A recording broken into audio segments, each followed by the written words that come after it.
दिन भर की प्रमुख खबरों के साथ मैं सिमरन शुक्ला। स्वागत है आपका न्यूज 21 भारत में। खबरों की शुरुआत हमेशा की तरह झारखंड से करेंगे।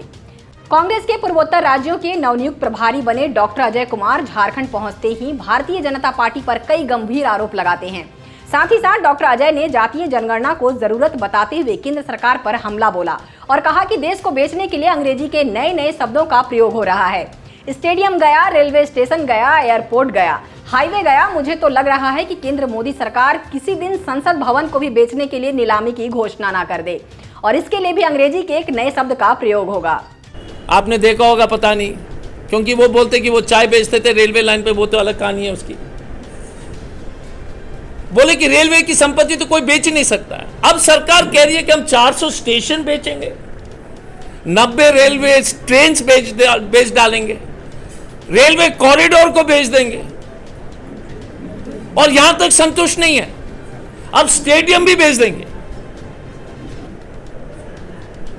जब ओलंपिक्स हुआ था तो बड़े बड़े पोस्टर मोदी जी के चारों तरफ आपको दिखाई दिया होगा।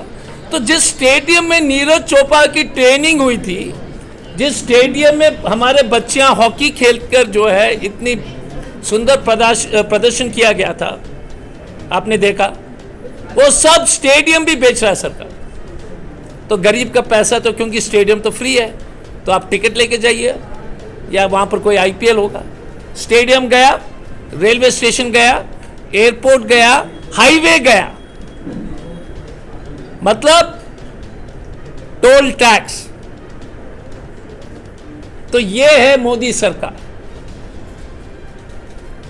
मैं तो सोच रहा हूं कि पार्लियामेंट भवन का भी ऑक्शन कब करने वाले, इनका कोई भरोसा नहीं है।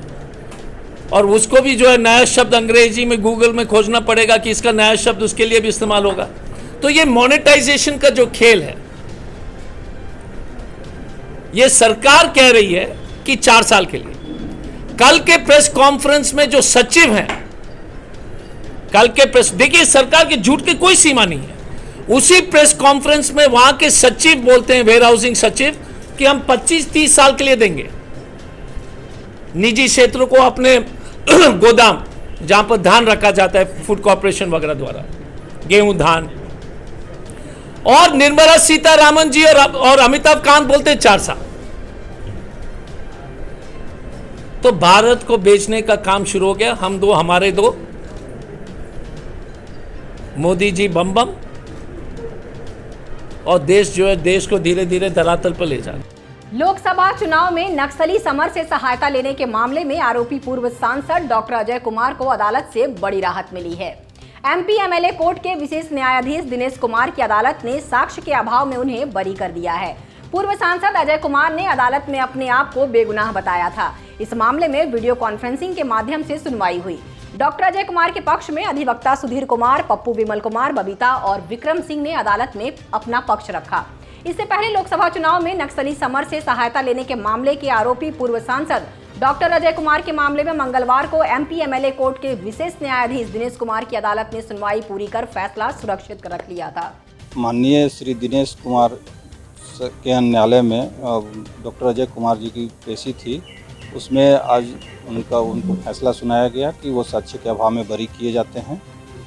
क्या मामला था? ये वर्ष 2011 में इनके खिलाफ एक शिकायत दर्ज हुआ था कि ये नक्सली समर से चुनाव में मदद लिए थे, यही आरोप लगा था। लेकिन बाद में इनको कोर्ट ने पाया कि नहीं, ये निर्दोष हैं, साक्ष्य के अभाव में इनको बरी किया गया।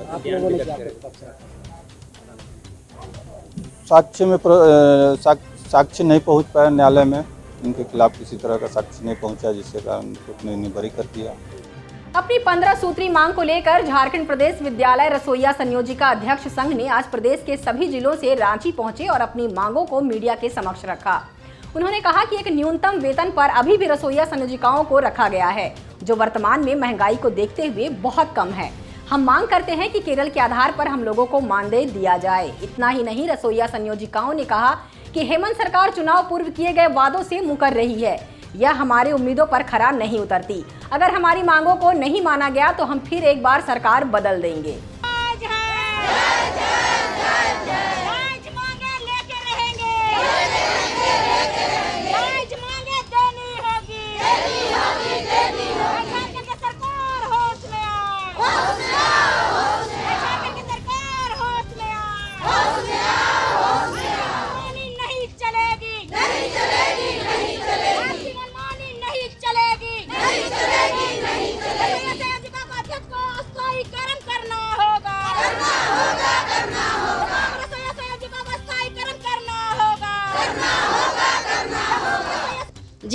सबसे पहले तो मैं आपकी चैनल को धन्यवाद देती हूँ। और हमारी जो मांगे जो है वो जायज़ मांगे हैं। हम लोग मांग कर रहे हैं सिर्फ यही कि रसोइया संयोजिका को अस्थायी किया जाए, रसोइया संयोजिका को न्यूनतम वेतन से जोड़ा जाए। और है कि हमारी 15 सूत्री मांगे हैं। हमारी मांगे हम हमेशा बार बार आंदोलन करते हैं। आंदोलन के माध्यम से हमारी रसोइया संयोजिकाएँ आती है, लेकिन उनको मांगे नहीं दी जा रही है। ये बहुत ही गलत किया जा रहा है। सरकार कहती है कि सशक्तिकरण, महिलाओं को सशक्त करने की बात करती है, एक और महिलाओं को सशक्त करने की बात करती है। दूसरी ओर देखा जा रहा है कि जो महिलाएं काम कर रही है, 17 साल से काम कर रही है, लेकिन उनको हटा दिया जा रहा है, उसके बच्चे का माध्यम बता करके हटा दिया जा रहा है। ये तो गलत किया जा रहा है सरकार की तरफ से। हम मांग कर रहे हैं कि जितनी भी महिलाएं को हटाए हैं उसको वापस किया जाए और ये हटाने की प्रक्रिया को बंद किया जाए। अगर हम देखा गया, हम लोग अनेकों बार आंदोलन किए हैं और ये सरकार आने से पूर्व हमारी सरकार, हेमंत की सरकार बोले थे कि आपकी मांगे जो है जायज़ है, आपको हमारे समय में महिलाओं को रोड पर उतरना नहीं पड़ेगा। लेकिन ये सब झूठा साबित हो रहा है। आज देखा जा रहा है कि महिलाएं फिर से रोड पर उतर रही है अपनी मांगों को लेकर के। क्या मांगे इनकी? एक दिन का 66 रुपया मिल रहा है, क्या इस 66 रुपया से अपनी घर गृहस्थी को चला सकेगी? ये सारा सर गलत किया जा रहा है सरकार की तरफ से। हम सरकार से मांग करते हैं कि जल्द से जल्द इनकी मांगे को दिया जाए। अगर हमारी उम्मीदों पर हेमंत सरकार सफल नहीं होती है, हम लोग ने इन सरकार को लाने में बहुत हमारी रसोइया संयोजिका हम इनको सपोर्ट किए हैं। अगर हमारी मांगे पूर्व नहीं दी जाती है तो जिस तरह से ये रघुवर की सरकार जो हमारी बातों को नहीं सुने, हमारी मांगों को नहीं दिए, उसी तरह से ये भी सरकार जिस तरह से आए हैं ये भी जाएंगे। जिस तरह से वो रघुवर सरकार गए हैं वो ये भी सरकार जाएगी। हमारी मांगे पूर्व से निर्धारित है और बीते सरकार के काल में भी हम लोग यही मांग करते हैं। 15 सूत्री जो मांग है उसी को लेकर के काफ़ी आंदोलन के आप लोग साक्ष्य है, आप लोग खुद देखे हैं कि हम लोग कितना लंबा लड़ाई लड़े। और उस लड़ाई में उस सरकार कुछ 500 रुपया वृद्धि किए हैं। उन्होंने कहे थे कि हम वस्त्र देंगे, 5 लाख का बीमा करेंगे, इनका परिचय पत्र देंगे, बाकी चीज़ों के लिए हम नियमावली बना रहे हैं, वो सरकार बोली थी। और हेमंत सरकार तभी विपक्ष में थे, उनके पास हम लोग जब जाया करते थे तो इन्होंने कहे थे कि आपकी मांग बिल्कुल जायज़ है, सरकार को दे देना चाहिए, आप सरकार बदलिए, सरकार लाइए तो निश्चिंत आपका न्यूनतम वेतन से जोड़ेंगे और आपका अस्थायीकरण करेंगे। आपकी जो भी मांग है बिल्कुल जायज़ है, न्यूनतम मांग है, ये हम इस पर कार्रवाई करेंगे। सीपीआई के वरिष्ठ नेता भुवनेश्वर मेहता ने रांची डीसी पर अवैध तरीके से जमीन बेचने का आरोप लगाया। उन्होंने कहा कि रांची डीसी को तत्काल प्रभाव से हटाकर सरकार अनुशासनात्मक कार्रवाई करे। कहा है, अभी भी कहना चाहता हूं कि रांची डीसी ने जब कोडरमा में थे तो इन्होंने जो सरकारी जमीन पर, सरकारी गेस्ट हाउस में, मरकच्चों में जो शीशम और सागवान का पेड़ था, लाखों रुपये का उन्होंने कटवा करके ले गए अपने घर। पर अब ये हम मीडिया के लोगों को बधाई देते हैं, काफ़ी इसको छापा उन्होंने, जांच शुरू हुआ, जांच में दोषी पाया और जो कमेटी बनी थी, जांच कमेटी इन पर FIR करने का आदेश दिया और फिर अभी केस चल रहा है। वैसे आदमी को रांची के जिला जैसा राजधानी के मुख्यालय में डीसी बनाना गलत है और इसके तुरंत इनको हटा करके यहाँ से हटाया जाए और इन पर जांच करा करके इनको कड़ी से कड़ी सजा दी जाए। दूसरी लहर का पीक निकलने के 3 महीने बाद भी हालात सामान्य नहीं हो रहे हैं। एक तरफ केरल में संक्रमण बेकाबू हो चुका है, वहीं दूसरी ओर इसका असर राष्ट्रीय स्तर पर दिखाई दे रहा है। स्थिति यह है कि बीते 2 दिनों में नए मामलों में 20,000 से भी ज्यादा का उछाल देखने को मिला। पर वहीं झारखंड वासियों के लिए राहत की खबर है कि झारखंड में अभी भी कोरोना के नए मामलों में कमी हो रही है। तो वहीं देश में स्वास्थ्य मंत्रालय के अनुसार आज बीते 24 घंटे में कोरोना के 46,164 नए मामले सामने आए हैं, जबकि 607 लोगों की मौत हो गई है। वहीं 34,159 मरीज स्वस्थ होकर घर लौट आए हैं। देश में एक्टिव मरीजों की संख्या 3,33,725 है। वहीं देश में कुल मृतकों की संख्या की बात करें तो यह 4,36,365 हो गई है। लेकिन झारखंड में अभी भी कोरोना के नए मामलों में कमी हो रही है। बीते 24 घंटे में पूरे राज्य में 8 नए पॉजिटिव मामले ही आए हैं। अगर आपको अगस्त में बैंक से कोई काम कराना है तो उसे 27 अगस्त तक हर हाल में ज़रूर पूरा कर लें। 27 अगस्त के बाद बैंक सीधे अगले महीने यानी सितंबर में ओपन होंगे, यानी आने वाले दिनों में बैंक 4 दिन लगातार बंद रहेगा। अगस्त महीने का आखिरी हफ्ता चल रहा है। इस महीने में कई त्योहारों के कारण बैंक बंद रहेंगे। अगस्त के अंतिम दिनों में 28 अगस्त से लेकर 31 अगस्त तक बैंक बंद रहेंगे। रिजर्व बैंक ऑफ इंडिया के मुताबिक आने वाले दिनों में 28 अगस्त से लेकर 31 अगस्त तक बैंक बंद रहेंगे। 28 अगस्त को चौथा शनिवार होने के चलते बैंक बंद रहेंगे। 29 अगस्त को रविवार की वजह से बैंक नहीं खोले जाएंगे, जबकि जन्माष्टमी के चलते बंद 30 और कुछ जगहों पर 31 अगस्त को भी बैंक की छुट्टियां रहेंगी। हालांकि इन छुट्टियों के दौरान ऑनलाइन बैंकिंग की सेवाएं पहले की तरह ही लोगों के लिए उपलब्ध रहेंगी। लोग ऑनलाइन जाकर भी अपने जरूरी काम को पूरा कर सकते हैं। झारखंड में विधानसभा का मॉनसून सत्र 3 सितंबर से शुरू होने वाला है। इसे लेकर प्रभारी मंत्रियों के नाम जारी कर दिए गए हैं। इसके बाबत मंत्रिमंडल सचिवालय एवं निगरानी विभाग ने अधिसूचना जारी कर दी है। आलमगीर आलम गृह कारा एवं आपदा प्रबंधन विभाग, मंत्रिमंडल निर्वाचन, कार्मिक प्रशासनिक सुधार तथा राजभाषा विभाग, संसदीय कार्य सहित एवं विधि विभाग, चंपई सोरेन वन पर्यावरण विभाग, जोबा मांझी राजस्व निबंधन भूमि सुधार विभाग, सूचना प्रौद्योगिकी एवं ई गवर्नेंस विभाग, मिथिलेश कुमार ठाकुर जल संसाधन विभाग, उच्च एवं तकनीकी शिक्षा विभाग, उद्योग विभाग, सूचना एवं जनसंपर्क विभाग, सत्यानंद भोक्ता नगर विकास एवं आवास विभाग, बन्ना गुप्ता ऊर्जा विभाग। झारखंड के गिरिडीह में बिहार झारखंड की सीमा पर स्थित चकाई थाना क्षेत्र में नक्सलियों ने 2 लोगों की गोली मारकर हत्या कर दी है। नक्सलियों ने दोनों पर पुलिस मुखबिरी का आरोप लगाया है। पुलिस मामले की जांच में जुट गई है। मृतक की पहचान चतुर हेम्ब्रम और अर्जुन हेम्ब्रम के रूप में हुई है। बताया जा रहा है कि बीती रात नक्सलियों के एक दस्ते ने चकाई थाना क्षेत्र के बाराटांड गांव के टोला पहाड़ में धावा बोला, जिसके बाद चतुर हेम्ब्रम और अर्जुन हेम्ब्रम की गोली मारकर हत्या कर दी। मिली जानकारी के अनुसार मरने वाला पिता और पुत्र है। हत्या में हार्डकोर नक्सली मतुल दा और पिंटू दा गुट के हाथ होने की आशंका जताई जा रही है। नक्सलियों ने घटनास्थल पर एक पर्चा भी छोड़ा है, जिसमें लिखा गया है कि पुलिस के बहकावे में आकर चतुर हेम्ब्रम और अर्जुन हेम्ब्रम को मारा गया है। जन युद्ध में जनता भाग ले। थाना प्रभारी ने बताया कि घटना की जानकारी मिलते ही पुलिस आगे की कार्रवाई में जुट गई है। जंगली क्षेत्र होने के कारण अभी तक पुलिस घटनास्थल तक नहीं पहुंच पाई है। झारखंड हाई कोर्ट में रेमडेसिविर कालाबाजारी मामले की सुनवाई हुई।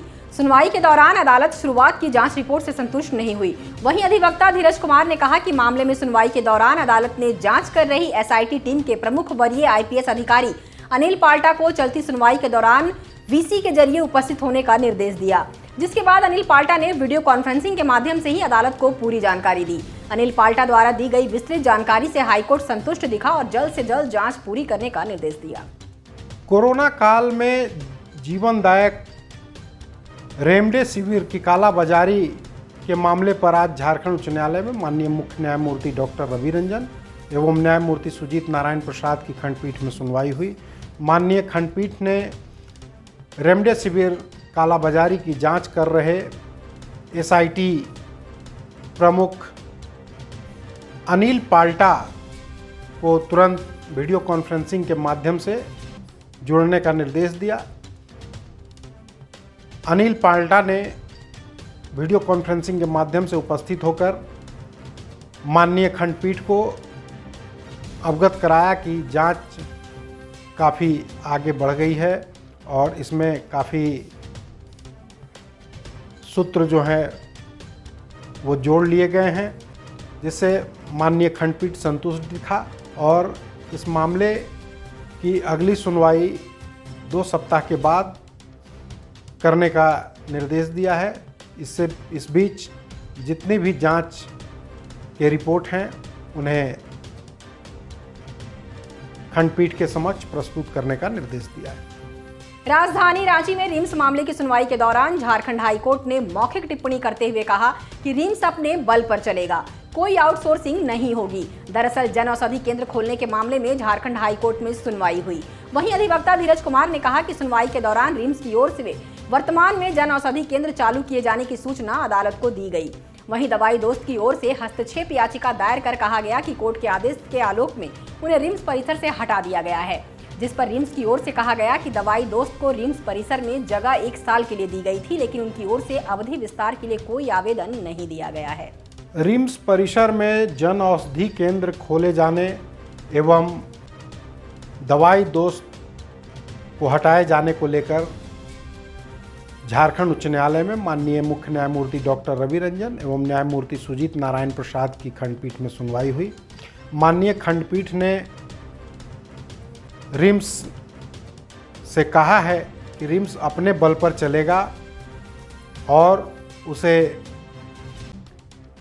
जो भी ज़रूरत या आवश्यकता